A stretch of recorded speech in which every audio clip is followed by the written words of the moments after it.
Emma wiped the sweat from her forehead as she finished mopping the hospital floors at midnight. The long hallways seemed to stretch forever under the bright white lights. Her back ached from bending over all evening, but she couldn't rest yet. She still had to walk 20 minutes home to her small flat above the old bakery. The night air was cold as Emma stepped outside. She pulled her thin coat tighter and began the familiar walk through the quiet streets of Manchester. Most people were asleep in their warm beds, but Emma's day was just ending. She worked the night shift at the hospital, cleaning floors and emptying bins while the world slept. At home, her two children, Lucy and Tom, were sleeping soundly in the tiny bedroom they shared. Lucy was 10 years old with curly brown hair like her mother's. Tom was 8, with bright blue eyes that always seemed to be asking questions. The flat above the bakery was all Emma could afford on her cleaning wages. The rent was cheap, but the walls were thin and the heating barely worked in winter. Emma tiptoed past their bedroom and sat down at the small table in what served as both kitchen and living room. She was tired, but this was her favorite time of day. This was when she could dream.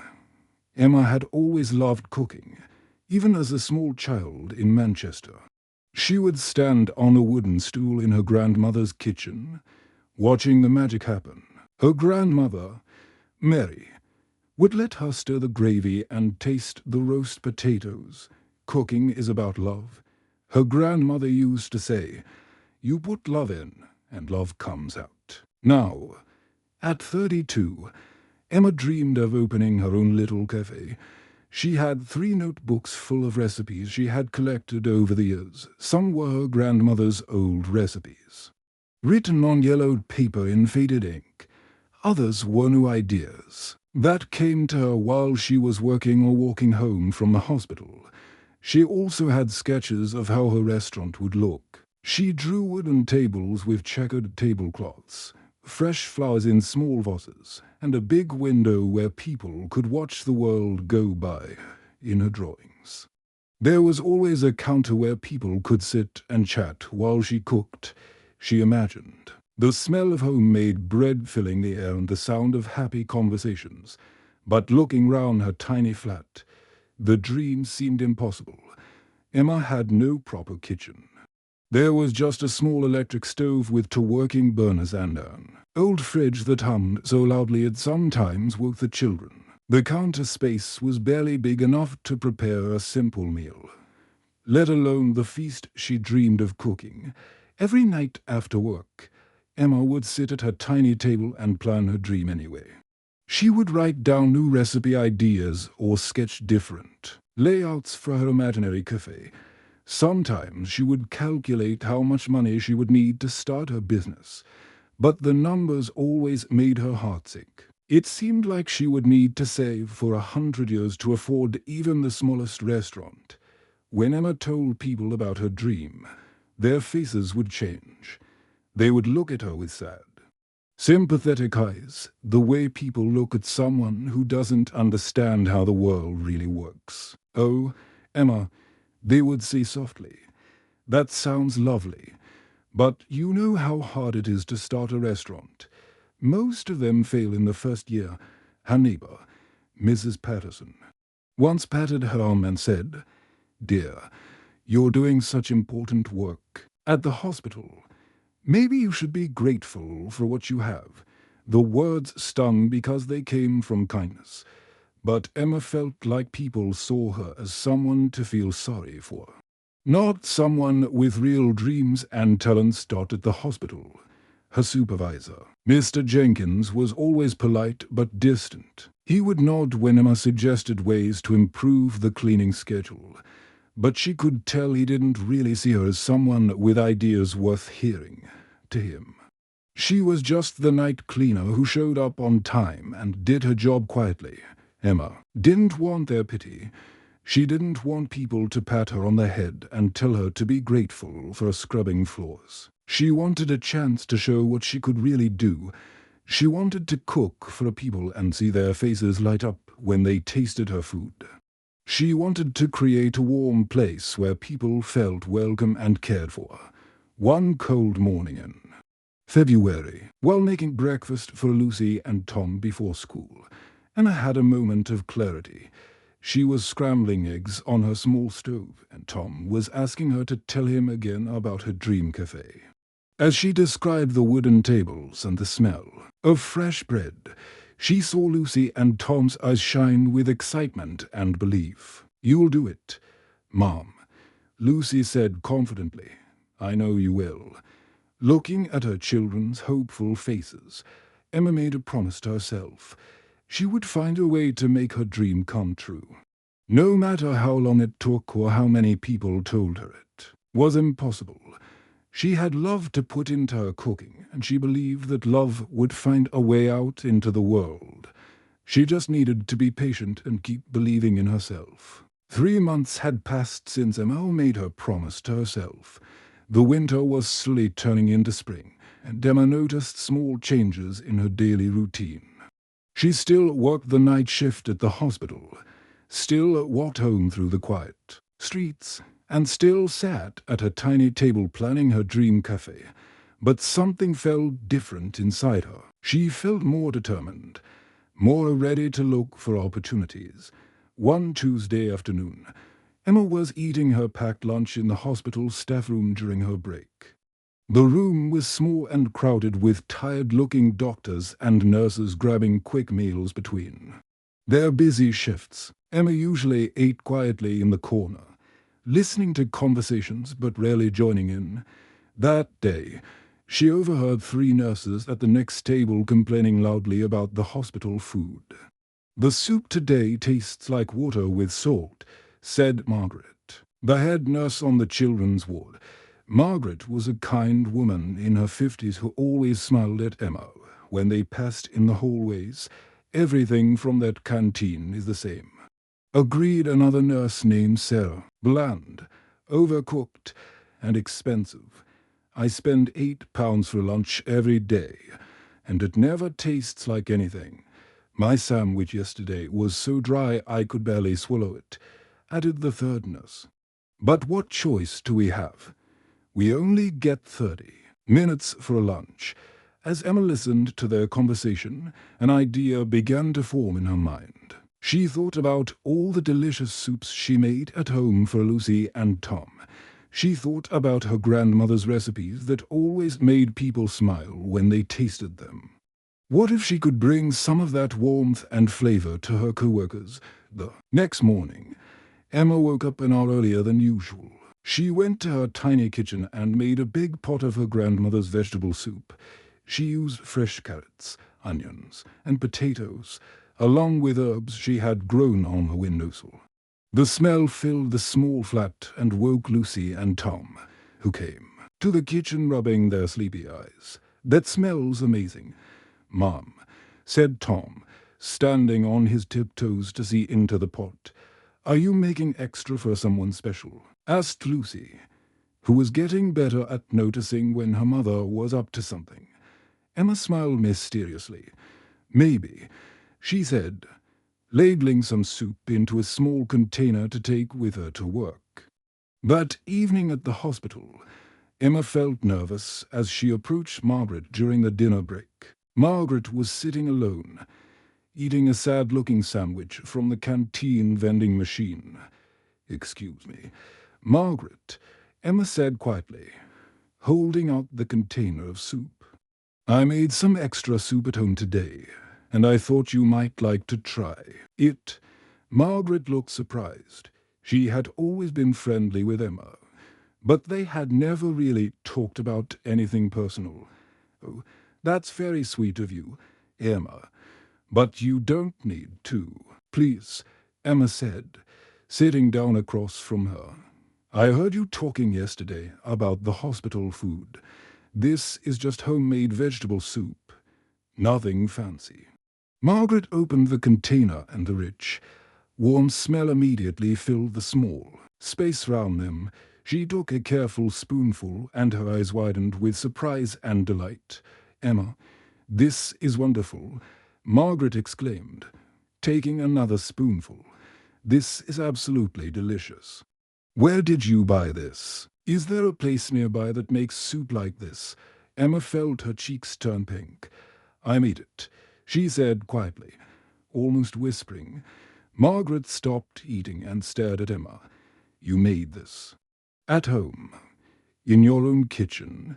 Emma nodded, feeling both proud and embarrassed. My grandmother taught me to cook when I was little.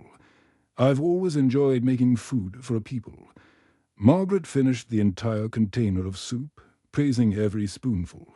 Emma, I had no idea you could cook like this. This is better than anything I've had in a restaurant. You have a real gift. Word spread quickly through the hospital over the next few days. Margaret told the other nurses about Emma's incredible soup, and soon Emma found herself surrounded by curious co-workers asking about her cooking. Emma was amazed by how differently people looked at her now. Instead of just nodding politely when she walked by, nurses and doctors would stop to chat and ask about her recipes. Emma began bringing small portions of different dishes to work each night. She shared her grandmother's beef stew, her own recipe for chicken and rice, and homemade bread rolls that Lucy and Tom helped her make. Everyone loved her cooking, but more importantly, Emma noticed that people began to see her differently. She was no longer just Emma the cleaner who worked quietly in the background. She was Emma the cook, Emma with the talented hands and the warm heart. One evening, while cleaning the community center down the street from the hospital, Emma was wiping down tables when she noticed the bulletin board near the entrance. Usually, it was covered with notices about lost cats and garage sales. But tonight a bright yellow flyer caught her attention. Emma stopped cleaning and walked closer to read it. The flyer was looking for someone to run a small cafe program at the community center. They needed someone to prepare affordable, healthy meals for elderly people and families who couldn't afford to eat at regular restaurants. The pay was very little, the flyer admitted honestly, but it came with access to a real kitchen with proper equipment. Emma's heart began to race as she read the notice again and again. This could be her chance. This could be her first real kitchen. Her first opportunity to cook for people every day instead of just as a special treat. That evening, Emma practically ran home through the streets. Lucy and Tom were doing homework at the small table when she burst through the door, holding the flyer in her shaking hands. "What is it, Mom?" asked Lucy, looking up from her math problems. Emma sat down with them and showed them the flyer. As she read it aloud, she saw hope and excitement growing in her children's eyes. That night, Emma filled out the application with hands that shook from nervousness and anticipation. Lucy and Tom sat beside her, watching hopefully as their mother carefully answered each question. They could all feel that this might be the moment that would change their lives forever. Emma got the job at the community center. When she received the phone call telling her she had been chosen, she sat down on her small sofa and cried tears of joy. Lucy and Tom danced round the tiny flat, celebrating their mother's first big step toward her dream. Starting the new job meant Emma's life became much busier than before. She now worked 3 jobs, cleaning the hospital floors at night, running the cafe at the community center during the day, and caring for Lucy and Tom always. Her days began at 5 in the morning when she would prepare food for the cafe, and they didn't end until nearly midnight when she finished her hospital shift. Most people would have been exhausted by such a schedule, but Emma felt more energetic than she had in years. For the first time since her children were born, she was doing work that made her heart sing. She was cooking for people, creating meals with love, and watching faces light up when they tasted her food.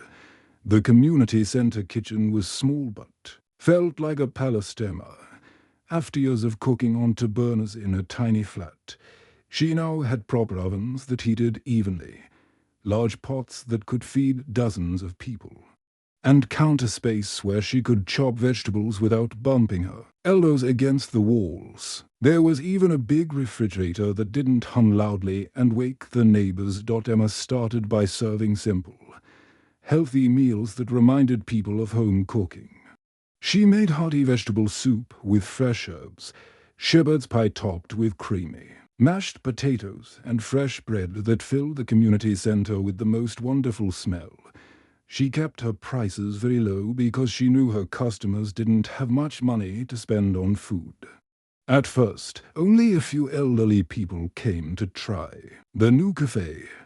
Emma worried that maybe people didn't know about it, or maybe they didn't trust food made by someone they had never heard of. But she decided to treat each customer like the most important person in the world. When Mr. Davies, a lonely widower in his 70s, came in for lunch, Emma didn't just serve him soup and bread.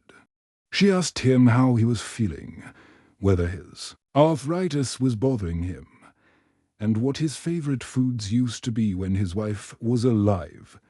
When she learned he missed his wife's apple crumble, Emma surprised him the next week with a small portion made just for him. Mrs. Wilson, an elderly woman who lived alone and rarely spoke to anyone, became one of Emma's most treasured customers. At first, Mrs. Wilson would eat quickly and leave without saying much. But Emma was patient and kind, always greeting her with a warm smile and asking gentle questions about her day. Slowly, Mrs. Wilson began to stay longer, chatting about her garden and sharing stories about her grandchildren who lived far away. Lucy and Tom began helping at the cafe after school. Emma was worried at first about having her children in her workplace, but the community center manager said it was fine as long as they didn't disturb the customers. Lucy, who was 10 years old and very responsible, learned to set tables with care and greet customers with a bright smile that reminded everyone of her mother. She was excellent at remembering which customers liked extra butter with their bread and who preferred their tea with honey instead of sugar. 8-year-old Tom was too young for most jobs, but he loved helping wash vegetables in the big sink. His favorite task was stirring the enormous pots of soup with a wooden spoon that was almost as tall as he was. The regular customers began to look forward to seeing Tom's cheerful face peeking over the counter, and they would always ask him about school and compliment him on how helpful he was to his mother. One afternoon, while Emma was serving lunch to a table of elderly friends, Lucy came up to her with sparkling eyes. "Mom," she said quietly, "the people here really love you. Mr. Davies told me that coming here for lunch is the best part of his whole week." Emma felt her heart swell with happiness as she looked round the small cafe. Mr. Davies and Mrs. Wilson had become friends and were sitting together, chatting and laughing over their shepherd's pie. A young mother with 2 small children was enjoying a quiet meal while her kids colored with crayons that Emma kept behind the counter. An elderly man who had recently moved to the neighborhood was talking with other customers about the best places to shop for groceries. Emma realized that the cafe was becoming more than just a place to eat.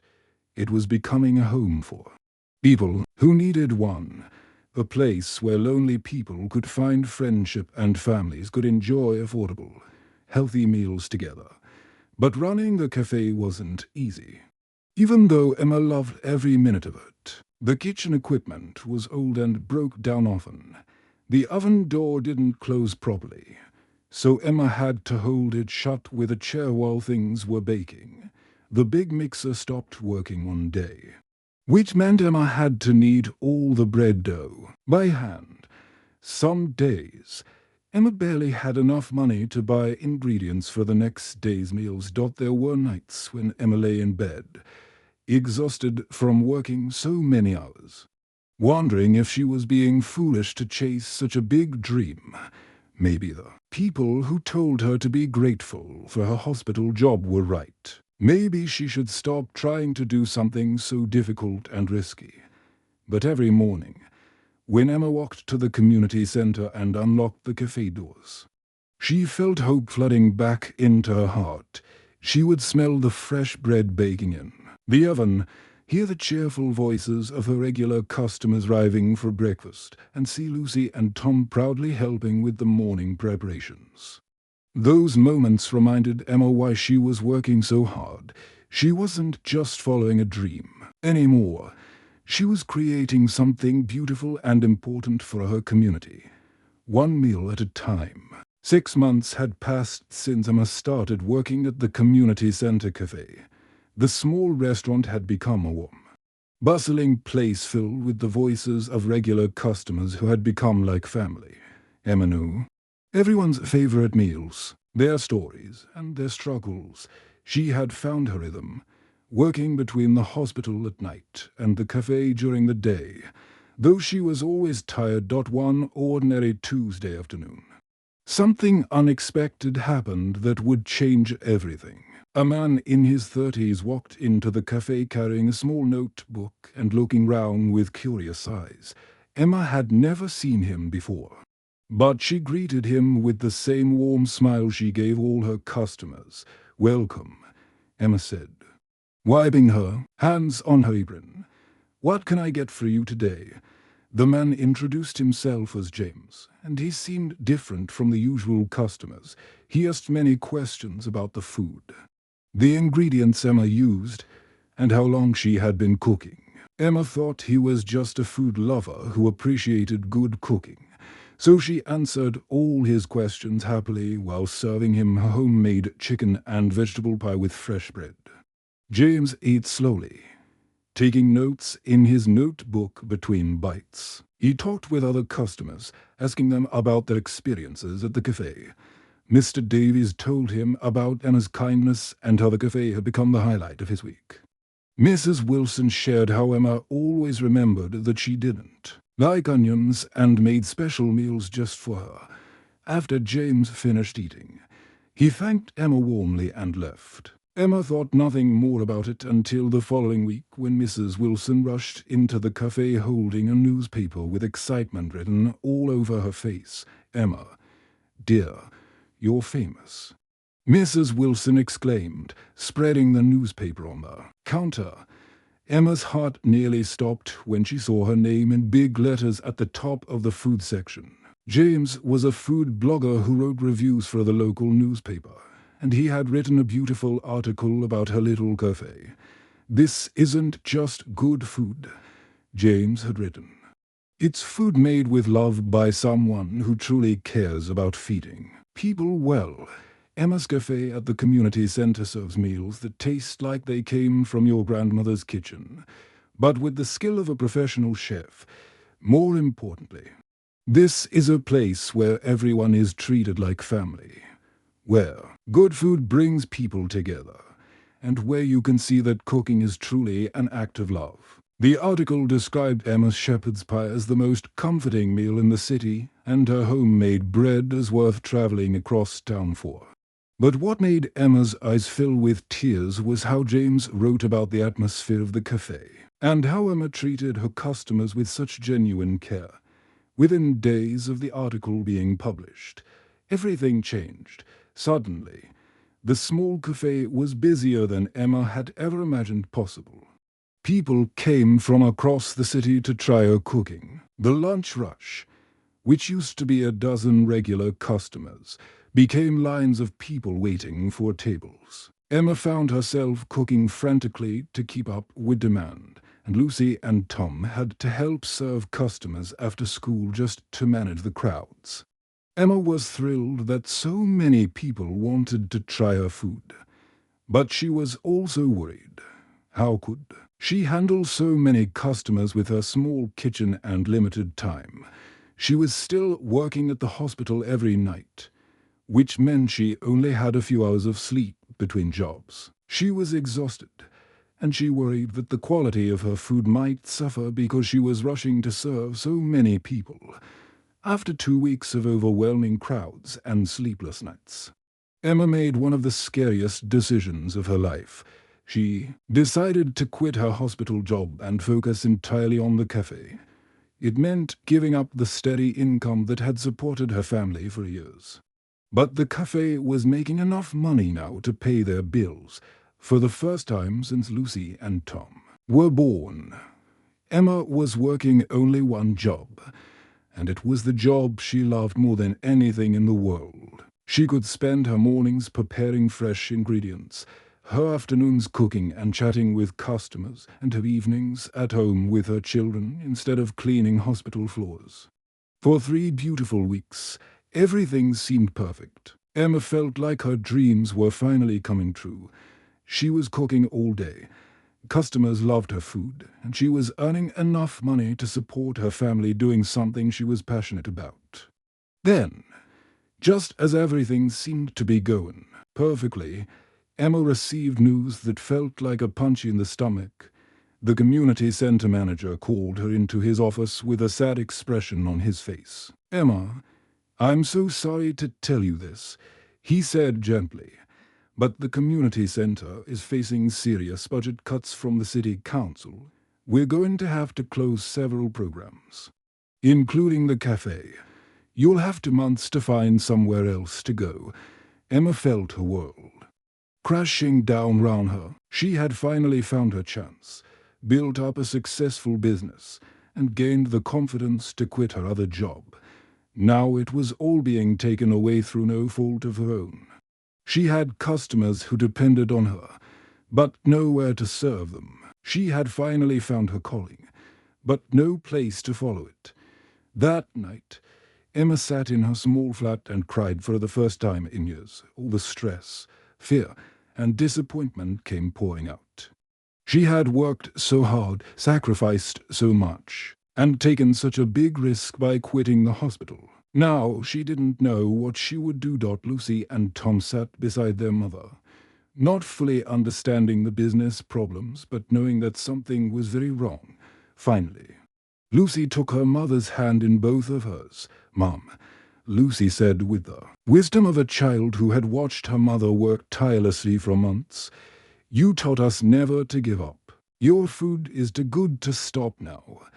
All those people love coming to eat what you make. There has to be another way." Emma looked at her brave, smart children and realized they were right. She had come too far and worked too hard to give up now. She had proven that people wanted what she had to offer. She just had to find another way to give it to them. Through her tears, Emma began to think about what she could do next. She had 2 months to figure out how to save her dream. Emma had saved a little money from the cafe over the past few months, but when she counted it all, her heart sank. It was not nearly enough to rent a proper restaurant space in the city.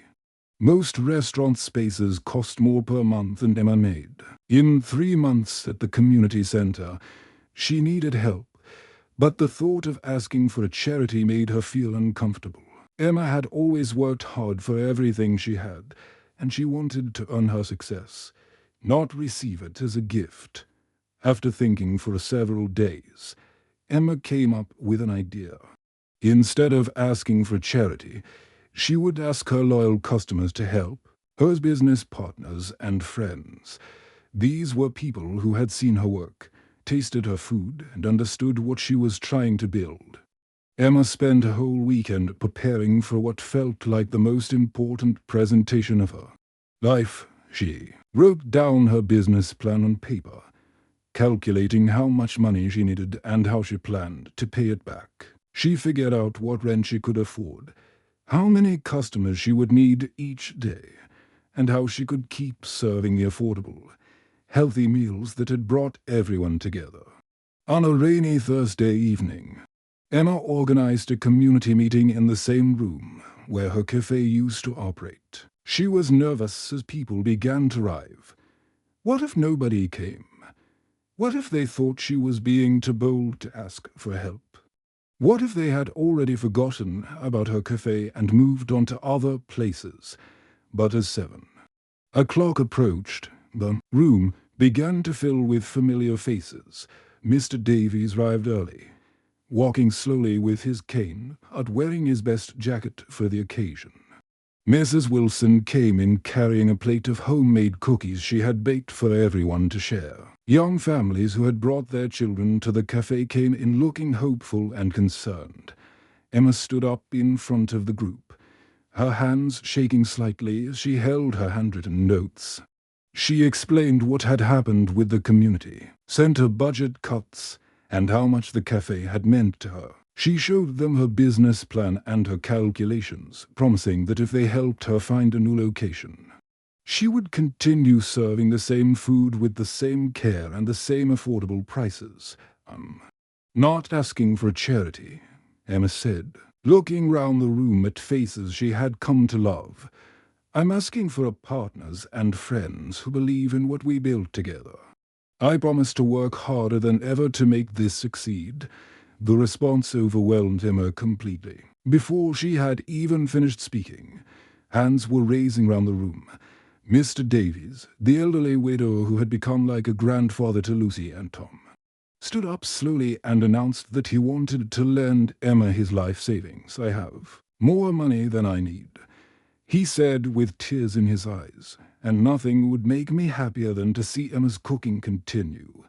Mrs. Wilson, who had been so shy and quiet when Emma first met her, surprised everyone by volunteering to organize a fundraising dinner. I know lots of people in this neighborhood, she said with new confidence, and I think they would all want to help once they taste Emma's food, even James. The food blogger who had discovered the cafe was there. He promised to help spread the word on social media and write more articles to bring attention to Emma's new restaurant. Good food and good people deserve support, he said simply. Over the next month, amazing things began to happen. Mrs. Wilson's fundraising dinner sold every ticket and raised more money than Emma had to hope for. James wrote about Emma's situation in his blog. Donations came in from people all over the city who had read about her story. Lucy and Tom helped by making flyers to hang round the neighborhood. And even their school friends asked their parents to contribute. Within 4 weeks, Emma had found a small space for rent on a quiet street not far from the community center. It was tiny, just enough room for tables and a proper kitchen. But the rent was affordable and the location was perfect. The space wasn't fancy, with old wooden floors and walls that needed fresh paint. But Emma could see its potential immediately. The best part was that it was hers. For the first time in her life, Emma would be running her own restaurant in her own space, not depending on anyone else's schedule or budget decisions. Emma, Lucy, and Tom spent 2 weeks cleaning and decorating the small restaurant. They painted the walls a warm yellow color that reminded Emma of sunshine. They found second-hand chairs and tables at garage sales and made them look beautiful with fresh tablecloths and small vases full of flowers. Emma hung her grandmother's old recipes on the walls and placed her notebooks of new recipe ideas on a shelf behind the counter. On opening day, Emma woke up before dawn, too excited and nervous to sleep. She had been dreaming of this moment for years, but now that it was here, it felt almost too good to be true. When Emma unlocked the front door at 11 o'clock that morning, she couldn't believe what she saw. The line of people waiting to eat at a restaurant stretched round the entire block. Mr. Davies was at the front of the line, of course, wearing his best tie for the special occasion. Mrs. Wilson was there with 3 of her neighbors who had helped with the fundraising. James had brought his camera to take pictures for another newspaper article. But it wasn't just the familiar faces that made Emma's heart swell with happiness. There were new people, too. Families with children, young couples, elderly people who had heard about Emma's story and wanted to support her dream. Lucy and Tom wore matching aprons that said Emma's Kitchen and helped serve customers. Beaming with pride at their mother's achievement, Emma watched them moving confidently between tables, remembering customers' names and making sure everyone felt welcome. As Emma looked round her small restaurant that first day, filled with friends, neighbors, and new faces all enjoying her food. She realized something important. She hadn't needed anyone to feel sorry for her or give her charity out of pity. She had just needed the chance to show what she could do when given a real kitchen and the support of people who believed in her abilities. The sign above her door read Emma's Kitchen, where everyone is family. And that's exactly what it was, a place where good food brought people together, where hard work was rewarded, and where dreams really could come true with enough determination and the right support from friends who believed in you. Emma had finally found her real kitchen, and she planned to fill it with love for many years to come.